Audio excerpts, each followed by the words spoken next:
आंसू नहीं बयान कर सकता है, लेकिन वो दर्द महसूस कर रहा है ना कि हम बता नहीं सकते। सरकार को समझना चाहिए, आके हमसे बात करना चाहिए, हमारा गलती क्या है, कसूर क्या है, बस ये मैं ही पूछ रहे। बीच में आप कोई भी गेम खेलते रहते और बीच में कोई भी अपना गेम चेंज कर देते, ऐसा नहीं होता है। आप जो हमारा पहला लिस्ट निकाले, जिला तक का सफल काउंसलिंग कराए, किस आधार पे, आपका आधार क्या था? फिर इन्होंने जो दो प्रदीप कुमार का केस लगाया तो इन्होंने क्या किया, अपने ही नियम का विरोध किया है। इन्होंने कंडिका 19 में कहा है कि अगर कोई भी विद्यार्थी ओबीसी से है, एससी से है, एसटी से है, अगर वो जनरल के बराबर नंबर लाते हैं तो उनकी गणना जनरल। नमस्कार, मैं शिवम और आप देख रहे हैं जेके न्यूज नेटवर्क।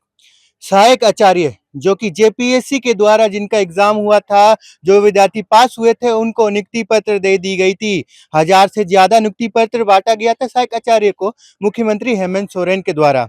इसके बावजूद जो 4th मेरिट में एग्जाम दिए थे सहायक आचार्य, उनका सिलेक्शन नहीं हुआ है। वो कहते हैं कि मैंने एग्जाम दिया था, मैंने पासिंग मार्क्स से ज्यादा मार्क्स लाया था, इसके बावजूद सरकार जो है मुझे नौकरी देने में असमर्थ नजर आ रही है। ऐसे में 100 से ज्यादा सहायक आचार्य मुख्यमंत्री हेमंत सोरेन के जो आवास है उसको घेराव करने के लिए पहुंचे हैं। आइए सुनते हैं क्या कुछ कह रहे नजर आ रहे हैं सहायक आचार्य। देखिए, हम लोग झारखंड में एक वैकेंसी आई थी 2023 में, झारखंड सहायक आचार्य की वैकेंसी आई तो 1 to 5 हो, 6 to 8 हो, सबों की आई थी। तो एक्चुअली क्या है कि वैकेंसी आई, बहुत अच्छा, हम लोगों को खुशी हुआ कि चलिए अब हम लोग शिक्षक बनने के लिए दौड़ लगाते हैं। हम लोगों ने क्या किया, अपनी मेहनत लगाई, एग्ज़ाम दिए, 4 एग्ज़ाम दिए, कुछ अलग अलग शहरों में जाके झारखंड के। और उसके बाद जब डीवी हुआ तो हम लोग भाषा के 1652 समथिंग, 1652 के आसपास लोगों को डीवी के लिए बुलाया गया। हम लोगों ने डीवी कराया, उसमें से 1059 अभ्यर्थियों का लिस्ट निकला जो कि पास थे। उसके बाद क्या किया, तो 1059 अभ्यर्थियों को जिला आवंटित किया गया। ये हमारा तो दुमका जिला में काउंसलिंग था, हम दुमका जिला में काउंसलिंग लाए। किन्हीं भाई का चतरा में था, किन्हीं का अलग अलग, जिनका भी जो जिला आवंटित किया गया था वहां जाकर उन्होंने सफलतापूर्वक काउंसलिंग कराया।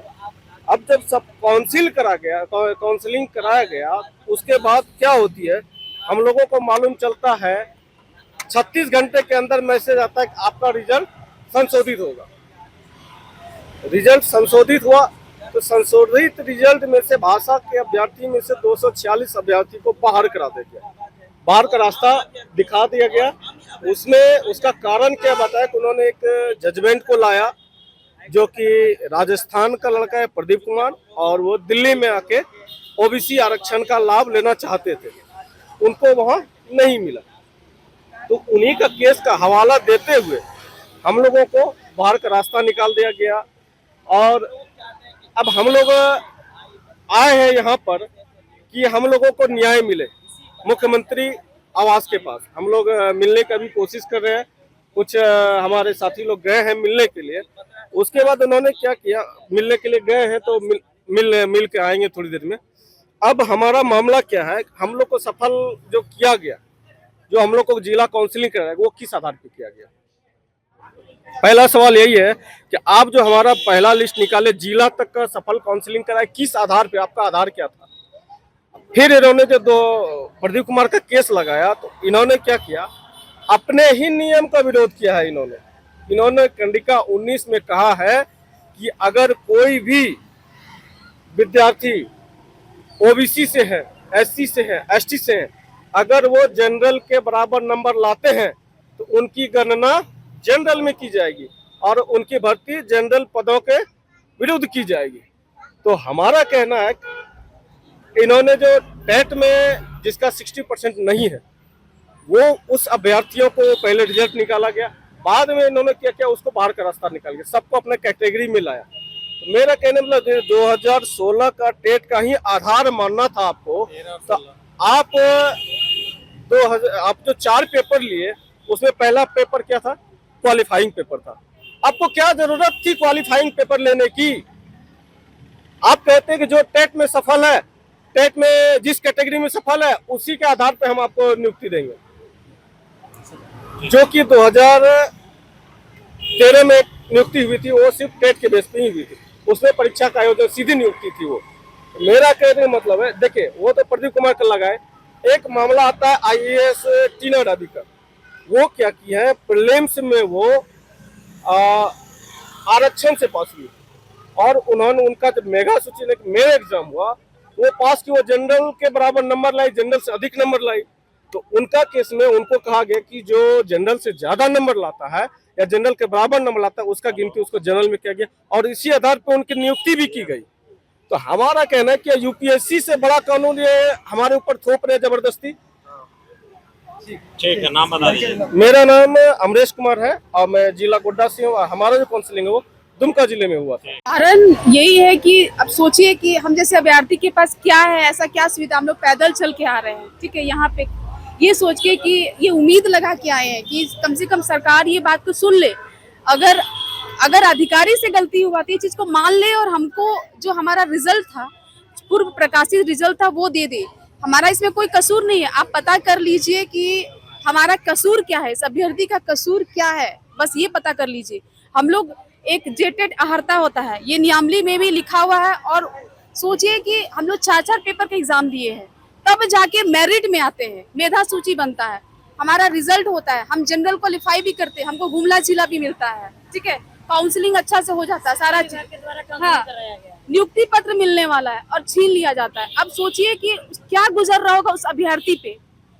हर बता रहे हैं ना कि हर अभ्यर्थी हर कोना में अपना आंसू नहीं बयान कर सकता है, लेकिन वो दर्द महसूस कर रहा है ना कि हम बता नहीं सकते। सरकार को समझना चाहिए, आके हमसे बात करना चाहिए, हमारा गलती क्या है, कसूर क्या है, बस ये मैं ही पूछ रहे। बीच में आप कोई भी गेम खेलते रहते और बीच में कोई भी अपना गेम चेंज कर देते, ऐसा नहीं होता है। आप प्रदीप वाला केस इसमें जोड़ के हम लोगों को रिजल्ट से बाहर कर देते हैं। क्यों भाई, वो राजस्थान का प्रदीप था, वो दिल्ली में जाके आरक्षण मांग रहा है, उसका तो बात ही अलग है। हम लोग सारे लोग झारखंडी है और हमें हक है अपने झारखंड में नौकरी लेने का। हमने तो दूसरे राज्य में नहीं गया आरक्षण मांगने या कुछ भी, हम लोग तो बस अपना मेधा सूची के अनुसार हम लोग अपना रिजल्ट हम लोग को निकला भी था। और जैसे कितना लोग हैं आप लोग?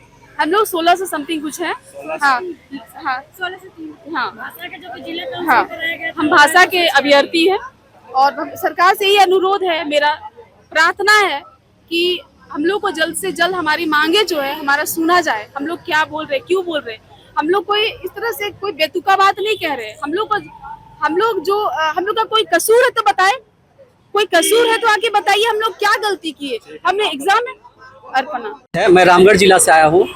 बहुत ज़्यादा बातें ना करते हुए प्रमुख बातों को कहना चाहूँगा। मैं ये कहना चाहूँगा कि JSSC ने जो शुरू में रिजल्ट निकाला था, बिल्कुल सुप्रीम कोर्ट के आदेश के अनुसार और जो हमारा सहायक आचार्य का जो नियमावली था उसके तहत रिजल्ट निकाला था और उसी के तहत हम लोगों ने जिला काउंसलिंग करवाया और JSSC में काउंसलिंग करवाया। JSSC में काउंसलिंग सफल करवाया, डॉक्यूमेंट वेरिफिकेशन, फिर जिला काउंसलिंग मेरा चतरा था, वहाँ डॉक्यूमेंट वेरिफिकेशन सही तरह से करवाया। लेकिन उसके बाद इन्होंने फिर शिक्षा विभाग ने क्या किया, सारा फाइल को वापस ले आया और एक मामला था प्रदीप कुमार का जो कि दिल्ली और राजस्थान का मामला था। वो एक दूसरा राज्य का दिल्ली में अपना आरक्षण चाहता था जो कि वो यहाँ पर लागू किया जा रहा है, जो कि गैर कानूनी है। और इस तरह से हम लोग को जो पहले का जो यहाँ तक JSSC कार्यालय जाएंगे तो उन्होंने वो कहते हैं कि मैंने जो शुरू में जो रिजल्ट निकाला था बिल्कुल सुप्रीम कोर्ट के आदेश के अनुसार और जो आपका विज्ञापन है उसके अनुसार, और सुप्रीम कोर्ट ने कहा था कि आप बीच में कोई भी नियम लागू नहीं कर सकते हैं। लेकिन ये जो शिक्षा विभाग के जो अधिकारी हैं उन्होंने क्या किया कि जस्ट एक दूसरा नियम बीच में थोप दिया गया और गैर कानूनी तरीका से हम लोग को छाट दिया गया। और हम लोग अभी जस्ट कुछ ही दिन बाद हम लोग को नियुक्ति पत्र मिलने वाला था। हम लोग सारे हद तक पूरा करते थे, लेकिन जबरदस्ती गैर कानूनी के तहत एक नया नियम डाल के और ना इन लोगों को सुप्रीम कोर्ट का उन लोग उसका आदेश को माना, उसका सुप्रीम कोर्ट और हाई कोर्ट का अवहेलना करते हुए उन लोग को कार्यपालिका और न्यायपालिका से कोई मतलब नहीं है। बस दिल जो चाहता है वो कर देते हैं, मन में जो आया कर देते हैं। जबकि कोई भी अधिकारी आते हैं तो बस शपथ लेके आते हैं कि हम अपने कार्य को पूरी ईमानदारी पूर्वक करूंगा। तभी कहाँ गया वो बात, गैर कानूनी तरीका से हम लोग को छाटा गया। घर में माँ बीमार है, जब से पता चला है कि नियुक्ति पत्र नहीं मिलने वाला हम लोग को, सारे लोग बीमार है, घर से निकालना मुश्किल हो गया। सारे लोग पूछते हैं कब नियुक्ति पत्र मिलेगा, कब नियुक्ति पत्र मिलेगा। ठीक है, नाम बता दीजिए। असलम परवेज नाम है मेरा, मैं रामगढ़ जिला से आया हूँ।